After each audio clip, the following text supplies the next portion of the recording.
caminaba por las calles de Villa Crespo o por las calles del centro y se tuteaba con el público. Siempre traje y corbata, eso sí, en actuaciones, en todas las reuniones que íbamos, era flaquito. Lo he visto en Maya, parecía Mahatma Gandhi. Él era un bandido de ir con todas las damiselas que se le presentaban. Yo le decía a mi papá, vos tenés cara de ángel, pero de ángel no tenés nada. Él decía, partillero público se decía, ¿no? Como, viste, le pegaba al piano para tocar. Fue un hombre bueno, lo que es bueno, de buena estirpe, de buena sangre. Le doy la mano de nuevo, pero ahora simbólicamente, como un saludo de todos los que quisieran saludarlo, maestro. Muchísimo gusto, Larrea, muy contento de estar junto a usted, junto a esta gran audición, que es Rango de Tango. Por lo tanto, nos encontramos muy contentos y esperamos que el público, en fin, salga complacido.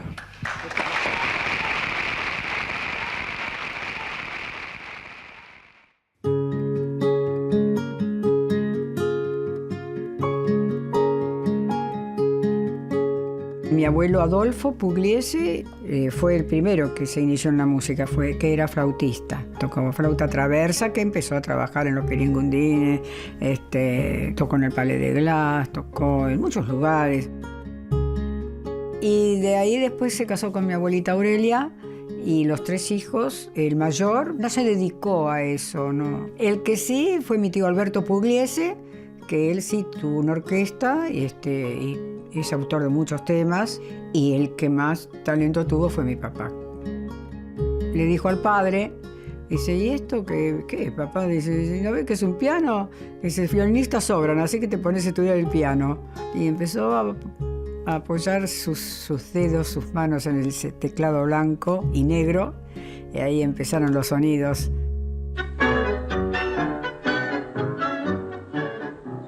Pugliese fue un hombre de barrio. En Villa Crespo se mezclaba esta cosa del conventillo y la porteñidad, y Pugliese aprende de eso. Se puso a estudiar con D'Agostino, estuvo con Tenensov también. Cuando entró con Paquita Bernardo, le pagaba bien Paquita Bernardo. Por intermedio de su hermano Alberto entró con Paquita, ¿no? Pero a él le gustaba ganar menos y estudiar más. Entonces le preguntó a su maestro si podía ir a los cines que daban películas mudas, y tocaba desde que empezaba el cine hasta que terminaba. Hace improvisaciones no solamente sobre tango, sino sobre música de moda, sobre todo de jazz de aquel momento, para acompañar las imágenes de las películas. Y empezó a componer.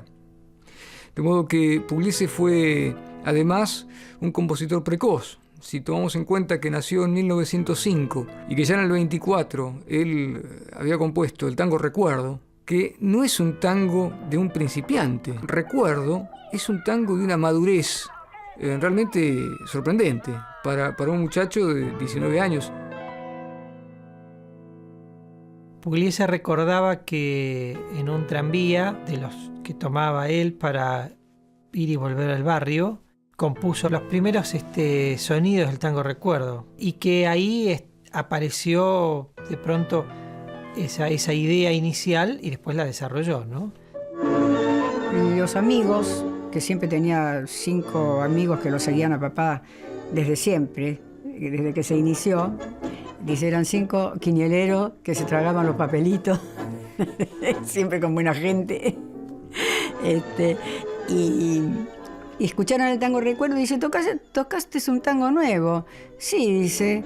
¿Y de quién es? Y dice, mi papá es mío. ¿Y cómo se llama? No sé. ¿Cómo que no sabes tú si no sabes cómo se llama? Y bueno, dice, se llama Recuerdo y se lo dedico a ustedes. Entonces se lo dedicó a los 5 quinieleros, a los 5 amigos, buenos amigos que él tenía.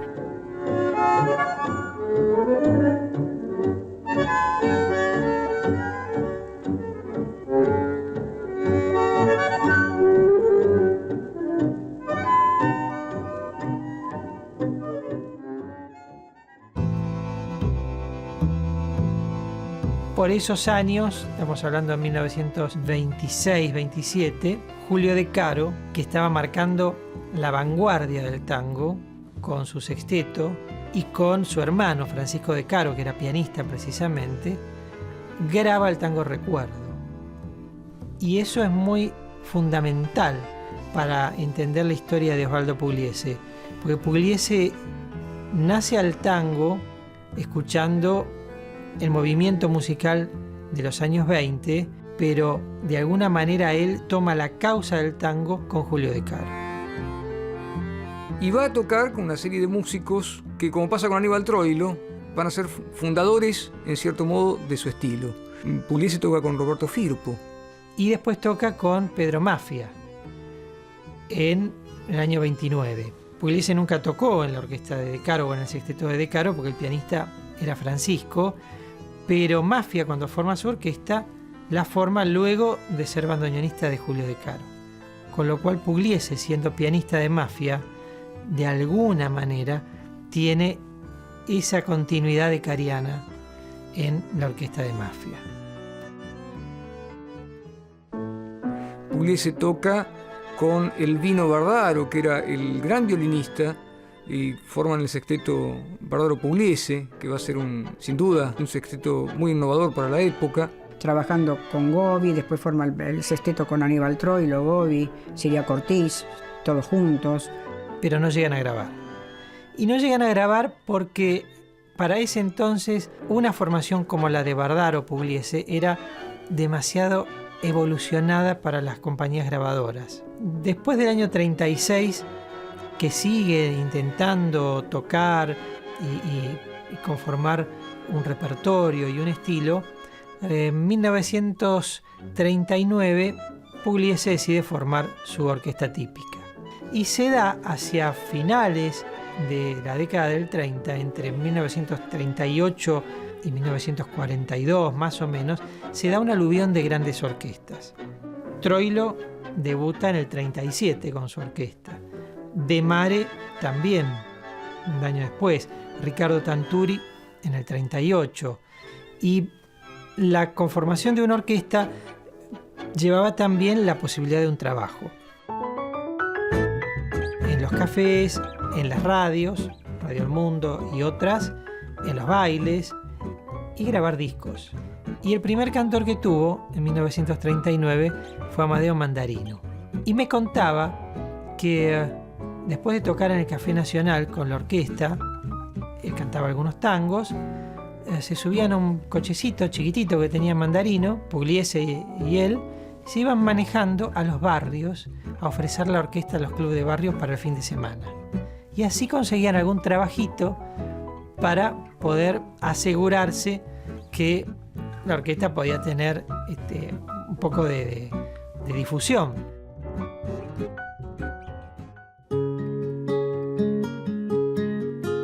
Una comisión del club se acerca a todos los vecinos para invitarlos a un evento muy importante, que iba a actuar un conjunto orquestal, varios conjuntos orquestales y demás. Mi abuelo dijo, no, mis hijas no van a ningún club. Bueno, entonces ahí ya se pusieron los hermanos varones, pero papá, cinchando ahí para que las hermanas vayan al baile. Entonces aceptan y mi abuela era muy habilidosa. Aguja, hilo en mano, empezó a hacer los trajes, los tres distintos color, verde, amarillo y rosa. Entonces fueron, claro, ellos nunca habían ido a un club, cuando vieron tantas luces, tantas cosas, y se quedó impactada. Y cuando fue la orquesta, se empezaron a acercar al palco. Entonces mi mamá también se acercó al palco y miraba al pianista, y el pianista la relojeaba a ella, y las hermanas ahí mirando.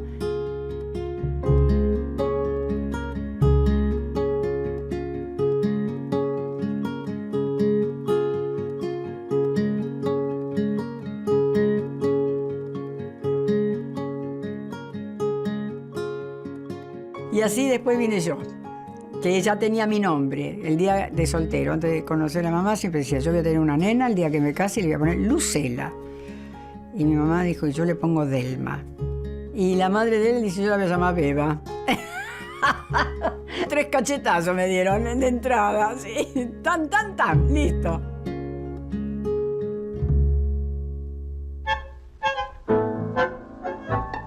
En 1943 ingresa a los estudios Odeón y graba el primer disco, con un tema instrumental y un tema cantado. Y elige El Rodeo, que es un tango de Bardi, que va a marcar un poco la línea sobre la cual Pugliese va a ir por los tangos instrumentales. Tangos de una época de los anterior, de la Guardia Vieja. Y en el reverso, un estreno. En el reverso pone un tango cantado nuevo, que es el tango Farol, de los hermanos Expósito. Farol, las cosas que ahora se ven. Farol, ya no es lo mismo que ser. Entre el año 43 y 45 graba tangos del repertorio de De Caro, Mala Junta, El Monito, El Arranque.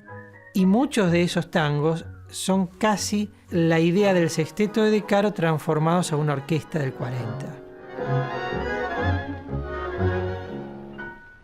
Es decir, Pugliese tenía una idea de la orquesta típica como la forma de presentar al tango como equipo musical. Él no creía en otra forma, no creía en el piano solista, él creía en la orquesta.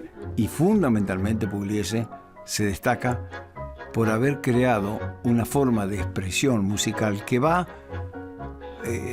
evolucionando. Es una estética de una cargada tensión en su melodía, tensión en los momentos rítmicos. No hay una verdadera melodía distendida, laxa, que se desarrolle de manera como si fuera una ondulación suave. Siempre la mandíbula está apretada en ese aspecto que los músicos llamamos fraseo, que es la manera de cómo mostrar la frase melódica. Y generalmente es un maquillaje donde no hay grises, son blancos y negros. Quizás muy expresionista esta manera, a diferencia de las frases que puedan tocar Salgán o Aníbal Troilo u otras orquestas donde uno siente que hay como un remanso. ¡Ay, qué lindo! Llegó la melodía y entonces descansamos un poco de esta tensión rítmica que escuchamos antes. En Osvaldo la tensión rítmica nos cargó y la melodía sigue cargándonos. Él sintió la necesidad de ser más poderoso el ritmo, más incisivo, más cortante. Eso fue lo que él sintió y de ahí salió la yumba. Composición ligada al estilo. Y eso le cambia el estilo a Osvaldo. Y eso aparece con la yumba en el 46.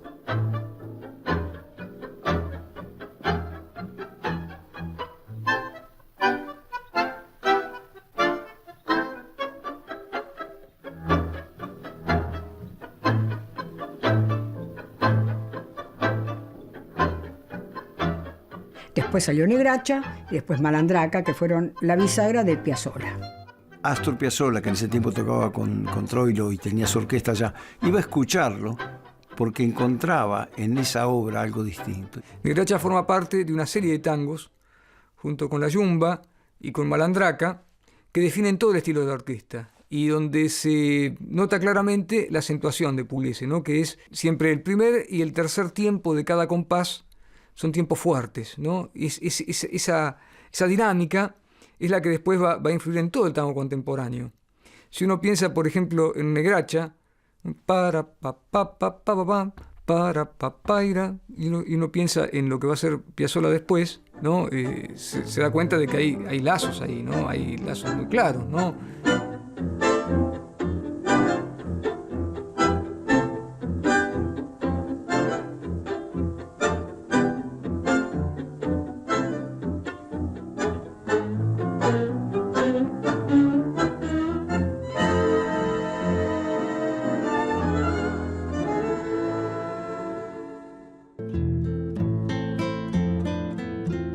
En aquellos años, el tango, vivo como estaba, con sus orquestas típicas, despertaba tal pasión como un cuadro de fútbol.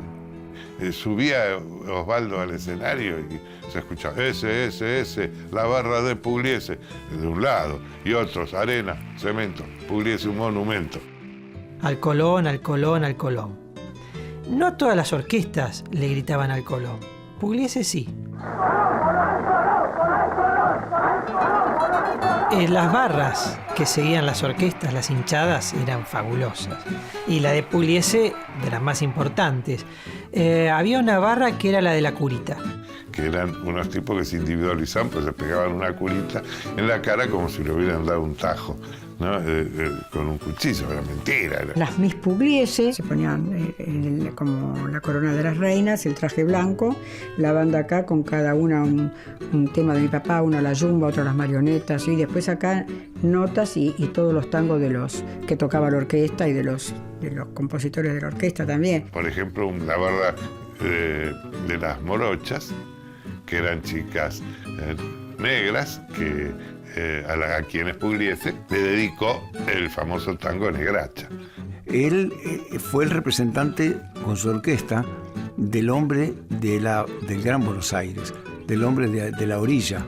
No fue una orquesta del centro, como pudo haber sido Troilo, que fue la orquesta de la gente del centro, del cabaret y del centro. También Di Sarli fue una orquesta del centro. Yo le decía a Osvaldo, usted fue la orquesta del peronismo. ¿Cómo? Dice, si me metían en cana. Pero no era el caso ese. Él iba en cana porque era comunista. Osvaldo, en los años 36, 37, sin trabajo como mucha gente, estaba en el sindicato, sale y le dice a un amigo músico, yo quiero trabajar por la República Española. ¿Cómo trabajo? Yo te llevo, le dice al amigo, y lo llevó al Partido Comunista. Las brigadas rojas que iban extranjeros a pelear por la República las recolectaba el Partido Comunista. Entonces, Osvaldo se hace comunista desde ese día, no fue por leer a Marx ni por intelectual comunista. Él, como muchísima gente, llegó al comunismo por defender la República Española. Cuando cayó detenido, papá, como yo estaba activando en la Juventud Comunista, entonces trajeron un mimeógrafo y durante la noche hacíamos los volantes. Después íbamos a hacer la volanteada a los clubes y demás. Y también hacían la volanteada en las canchas de fútbol con los globos diciendo el tango está preso. Estaba prohibido que lo anunciaran. No se podía nombrarlo a Pugliese, ¿no? Entonces ellos laburaban lo mismo, pero se le hacía más difícil, porque la gente, para enterarse dónde estaba Pugliese, era difícil. Entonces los mismos hinchas, ellos hacían el trabajo de publicidad en el boca a boca. Se hablaban y se decían, Osvaldo va a estar el sábado en tal parte, vayamos ahí, qué sé yo, y bueno, y se llenaban. Ni se fue del país, ni nunca se subió a una tarima a hablar mal de nada. Asumió su responsabilidad y siguió haciendo la música que tenía que hacer, aún desde la cárcel. Qué sé yo, por ejemplo, tenía que tocar a Rosario, ¿no? Y lo mandaban a buscar en el hotel, el comisario. Y lo llevaban ahí, a la comisaría, y entonces hablaba, maestro, dice, yo soy admirador suyo, soy hincha suyo, pero dice, yo tengo orden de que usted no puede tocar esta noche acá. ¿Cómo podemos hacer? Le decía, como para tratar de... Es decir, lo querían tanto al viejo. En sus épocas difíciles de prohibición, donde él no podía tocar y la orquesta tocaba igual, poniendo sobre la silla o sobre el piano un clavel rojo. El clavel rojo representaba además sus ideales, su lucha política. Y le pasó a estar detenido en el tiempo de las policías bravas antes del peronismo, en el tiempo del peronismo y con Frondizi.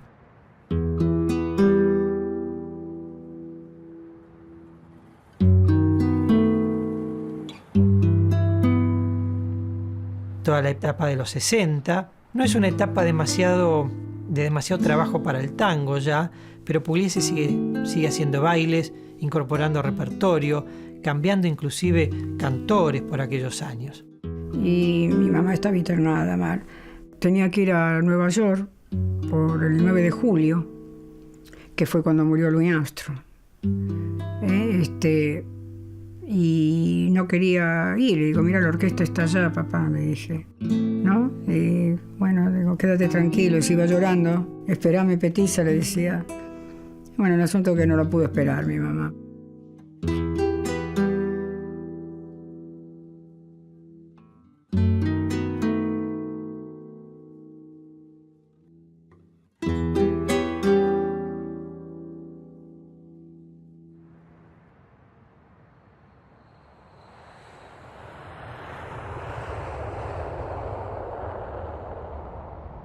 vuelve Perón y con él, para los festejos de su regreso, vuelven a convocar artistas que eran peronistas y que habían estado prohibidos en aquellos años. Por ejemplo, Hugo del Carril, que reaparece con todo. Y en uno de esos actos lo llaman a Pugliese para que toque para Perón. Y Pugliese va a tocar con la orquesta. Y Perón le dijo: muchas gracias, maestro, por saber perdonar. Entonces dice mi papá: si lo perdoné o no perdoné, es cosa mía, pero fue un gesto.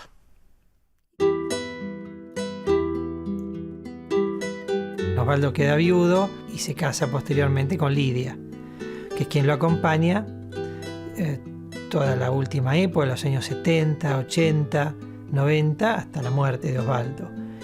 Llegamos a estar juntos después de muchos años a casarnos, porque él consideró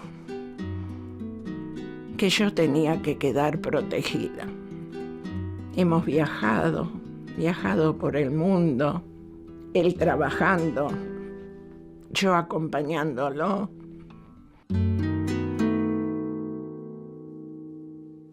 Pugliese vuelve a tener dificultades para trabajar. También durante ese periodo de la dictadura militar va a estar dentro de esas listas negras, hasta que, llega Alfonsín en el 83 y coincide justamente ese periodo democrático con un reconocimiento a Pugliese que va a ser justamente su actuación en el Teatro Colón en el 85. Y Osvaldo Pugliese llegó al Colón.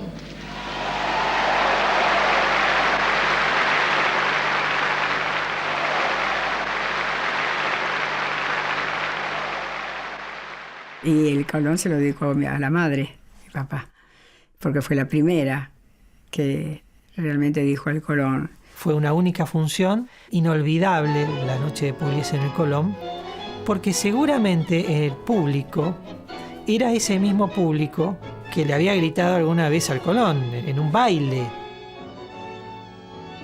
Y el momento más emotivo para mí de la actuación en el Colón fue el final. Héctor Larrea, que era el conductor de la noche, comienza a nombrar a todos los músicos de la orquesta de Pugliese que estaban vivos y comienza a entrar.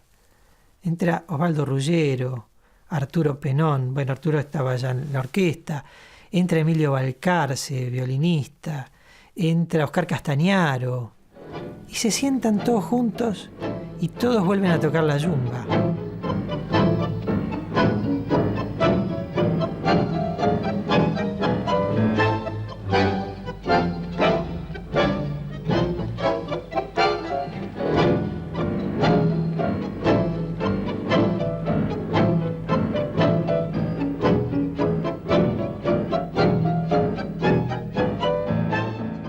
Osvaldo siempre decía que él era un tornillo en la máquina en esta máquina del tango, ¿no?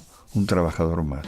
Es una noche del público, de la masa popular, amante de nuestro género, de nuestro querido género, el tango. Nosotros somos un poroto de la máquina tanquera, un tornillo de esta máquina.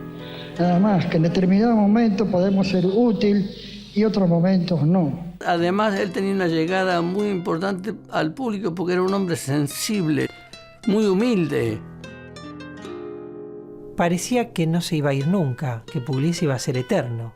Había perdido totalmente la audición y sin embargo la música la tenía toda con él, ¿no? Era muy fuerte. Estaba mal y estaba acostado en la cama. Le dije: quédate tranquilo, viejito. Y se entregó, no se despertó más. Se murió un ídolo y un padre. Y un padre.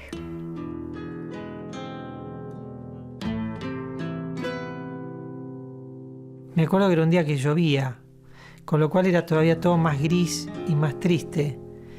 Y lo que más recuerdo de ese momento es cómo el pueblo acudió. Estaban todos. Había gente que iba con un traje, con un saco, con una camisa, con lo que podía. Algunos con paraguas y otros se mojaban. pero iban a despedir al ídolo, al que alguna vez los había hecho bailar.